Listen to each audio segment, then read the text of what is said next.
If you want to disable two-factor authentication on your Wise account, follow these straightforward steps to ensure your account settings are updated. Step 1. Log into your Wise account. Visit the Wise website or open the Wise app and enter your login credentials to access your account. Step 2. Navigate to Security Settings. Once logged in, look for the Settings or Profile option, usually found in a menu. Click on it and find the Security or Two-Factor Authentication section. Step 3. Access two-factor authentication options. In the Security Settings, locate the section dedicated to two-factor authentication. Click on it to view your current authentication methods. Step 4. Disable two-factor authentication. You should see an option to turn off two-factor authentication.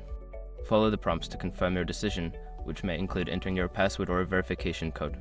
Step 5. Confirm changes. After disabling the feature, ensure that you receive a confirmation message indicating that two-factor authentication has been successfully turned off. Review your security settings to ensure everything is as desired. By following these steps, you can easily turn off two-factor authentication on your Wise account. Always remember to keep your account secure with strong passwords and other security measures.